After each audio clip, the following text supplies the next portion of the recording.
It's over. It's over. After 47 years as a member, the UK is leaving the European Union. Brexiteers are gathering here in the centre of London at Parliament Square to celebrate. Michael, you just said King Nigel there to me. He's obviously a politician you like. Is your favourite politician? I would have said so, yeah. Why is that? Except for Donald Trump, maybe. But yeah, they're on par with each other, I think, yeah. What is it about Nigel that you like so much? He's patriotic. Yeah, that's it, basically. And I believe he's honest as well. And he says it how it is. You can't ask for no more than that, I don't think. The thing with Nigel Farage is he was a person that had a job before he got into politics, which is quite rare. So, you know, he knows what earning a living is actually all about. So you can't knock him for that. And what about Boris Johnson? He obviously is the Prime Minister that's managed to get us out of the European Union where Theresa May failed. Are you a fan of his? He's okay. Yeah, I'm starting to like him more, if I'm going to be honest with you. Yeah, I didn't like him at first, to be honest, but he seems to be saying the right things these days. So yeah, I like what he's talking about, keeping terrorists in prison for longer and stuff like that. He seems to be talking more common sense, so I'm glad about that. Yeah. Do you think history will look upon him perhaps as one of our great prime ministers, as he is the one who managed to take us out of the European Union? By the time he's finished his term, hopefully, yeah, for sure, yeah. If we get out properly, hopefully he will be looked upon as one of our great prime ministers, sure, yeah. Which I'm hoping is what he wants to leave as his own legacy. I'm hoping he wants to be looked at like that. Obviously, Theresa May, disaster. I don't know what she thought she was doing, but I think Boris Johnson does want to be. I think he's the kind of person that wants to be remembered as a great, so I'm hoping he pulls through, yeah. And just finally, sir, a little bit of talk today about this event and perhaps whether it's the right way to mark the occasion, that perhaps it might be better to strike a more conciliatory tone, look for some common ground between Remainers and Leavers, and that perhaps an event like this might do more to upset people than make people happy. And what do you say to that? I don't see any reason why anybody should be upset. I mean, people that voted Leave have basically had to take being called racist, uneducated people for the past 3 years on every single television programme. So if we can have like a couple of hours of a party and see King Nigel, what's wrong with that? Absolutely. Yeah. Sorry, I know I said that was my last question, but it's just interesting to pick up on what you just said there about TV programming and the media. Yeah. Do you feel like the media has done a good job of representing the Brexit argument? Do you think the way that it's reported has been balanced? I don't know about necessarily the way it's been reported, but I know that when it comes to things like Question Time, when it's people's opinions, there's been an overrepresentation of negativity towards people that voted Leave. I'm working class, I'm not racist, not at all. And I know that every time I switched on anything like Question Time or any programme like that, you was being portrayed as being uneducated firstly, and as being bigots, and just to want your own government to be in control of your destiny. I don't see why the debate needs to be framed in that way. So, yeah, I don't know.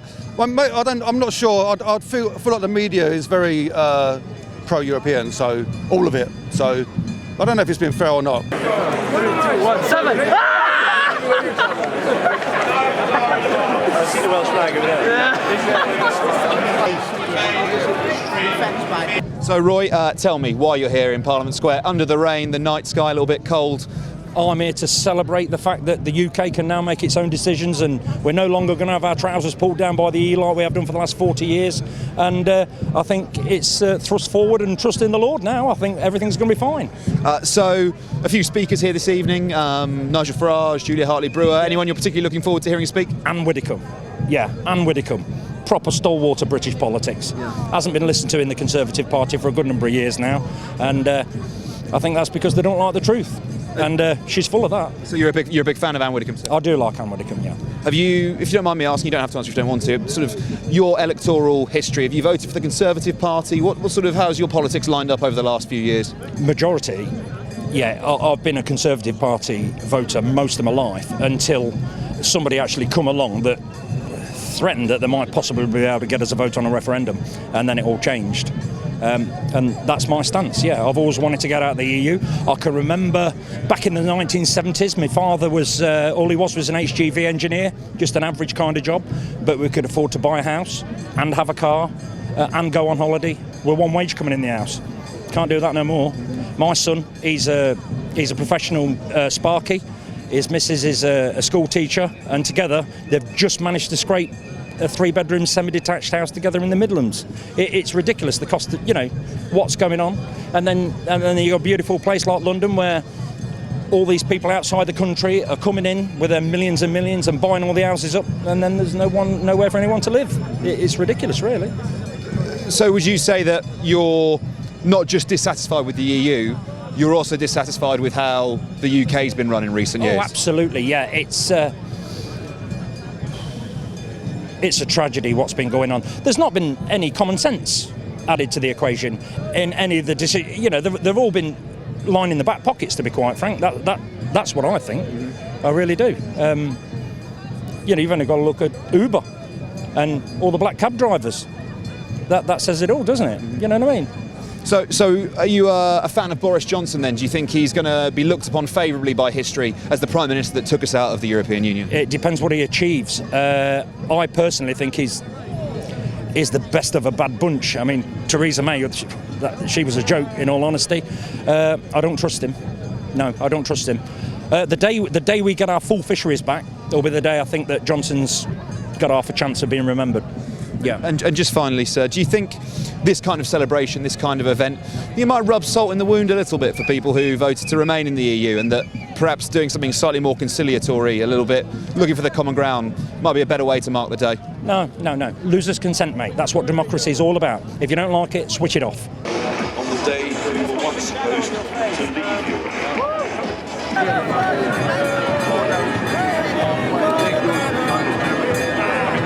So, Trav, tell me where you've come from today and why you're here in Parliament Square.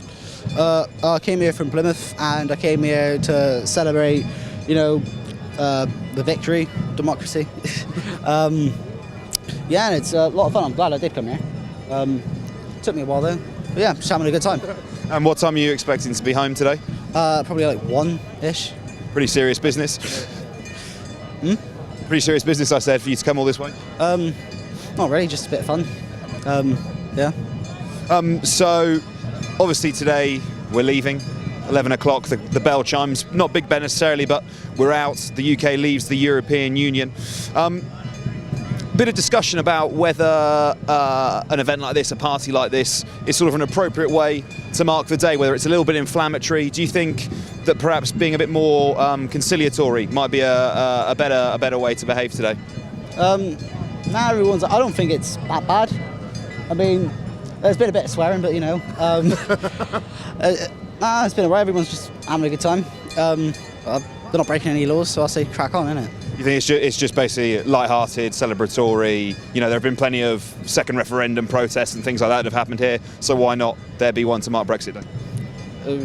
Yeah, it's good, isn't it? Yeah. And just finally, Boris Johnson is going to be the Prime Minister that took us out of the European Union.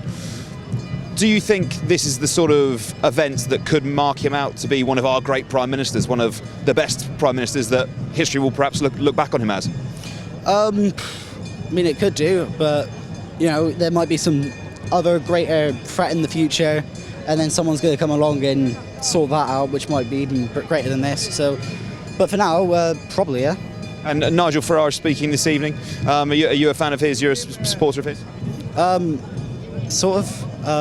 I've been hearing about him. I mean, he's the guy who got this ball rolling, right? I'm pretty sure. So, I mean, yeah. I mean, I suppose I sort of am a fan. Yeah. I'm Jeremy Corbyn. Where have you come from? Well, I've come from Plymouth. A big group of you here today. Have you guys all got the train down, got the bus? How did you get here? We drove up. We drove up. We're going back tonight, but well, it's going to be a long trip back home. But worth it to mark the occasion today. What does today mean to you? How happy are you? Oh, everything. It's taken long enough to get here. It's finally happening. 17.4 million people voted to leave, and it's finally. It's becoming a real thing from 11 p.m. tonight. So, do you think history will look kindly upon Boris Johnson as the Prime Minister that took us out of the EU? Do you think he could be one of our great Prime Ministers? Yes. Yeah, I would recommend him as almost a Winston Churchill. He's done a great job. Obviously, we had Theresa May in. She dilly-dallied around a little bit. Didn't get the job done. Brexit, Boris has come in. He's done the job. you can't doubt. You know, you got to thank him. And just a word on Nigel Farage, sir. What do you think this country owes Nigel Farage? Because he is sort of the politician who's been responsible for making this happen. They owe Nigel Farage a lot. I think the Queen needs to knight him or some form. But yes, Nigel's been absolutely brilliant, and I've backed him from day one. Andrew and Diane, tell me where you've come from and why you're here today. You first, sir. From North, so up Leeds, the Leeds area in Yorkshire. Yeah. And why are you here today? To celebrate the big day, Brexit Day? Yeah, it's a once in a lifetime thing. It doesn't happen normally, so it's met the effort come down and just see what it's like. I obviously went here 40 odd years ago when in the early 70s. So yeah, it's nice to do it now. And what about you, madam? You enjoying yourself today? Yep, fabulous. Yep, we've wandered around all over. We saw some music down there. We've followed the Brexit right through. We came down last April and March. Yeah. So yeah, we're keen to come today. So you guys have been a big part of the previous Brexit protests, and you feel like today is the big occasion to celebrate what you fought for? Well, not processing as such, and obviously we voted to leave in 2016. When we feel, obviously it wasn't going to happen, we did. Yeah, we came down. It's obviously at the end of March when it was supposed to happen the first time round, just to sort of, get a voice out there. We'd already voted, and that was, originally that's our voice. But we thought, we needed an extra voice back then. So yeah, we've always said, it should have happened, earlier than this. But we're glad it's today. And madam, were you glad to see Boris Johnson win such a large majority at the general election? Definitely. Confident that he'll be able to deliver what you want in terms of the European Union? 100%. Yep. He's your man. Aside of Nigel, he's our man. Yeah. Do you think history will look back on Boris Johnson as one of our great prime ministers, as the man who took us out of the European Union? I think only time will tell on that. At this moment in time, I'd say yes, but we'll see how things pan out. And obviously, sir, as well, Nigel Farage has been a key part of this, hasn't he? He's sort of the leader, if you like, although he's never been in the House of Commons, never really had office in the UK, and yet he's had this huge impact.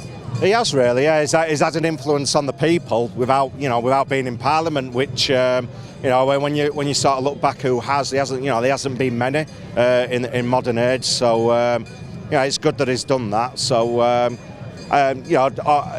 probably some people do say probably doesn't want to be in the Houses of Parliament, really, the way it is. But it's made an impact without being there. Perfect. Chris, why are you here today, mate? I've come down from Huddersfield to celebrate that we're finally leaving the EU. Something that you've wanted for a long time? Pardon? Is that something that you've been wanting for a long time? As an adult, yeah. Why is that, sir? What is it about the EU, and what is it that's so important for you about today? I don't want to be in a political union, because my feeling the way the EU is going is it wants to be more federal, and when you become more federal, you're going to integrate further, and by integrating further, you're going to no longer be a country as a UK. You'll become more like a United States of Europe. And I don't identify as European, I identify as British. And the reason I voted to leave is because I fear that's where the EU is going right now. Just finally, sir, on Boris Johnson, do you think history will look back kindly on him as one of our great prime ministers, as the one who took us out of the European Union? I don't know. I'm a Labour voter who put my trust in him, and I will still dare to judge him. So as a Labour voter, were you a Labour voter in the 2019 general election? Could you vote for Jeremy Corbyn's Labour Party? No. And so was that the first time that you'd switched from Labour in your lifetime? Yes. Why, sir? Because of the lead on the stance on Brexit.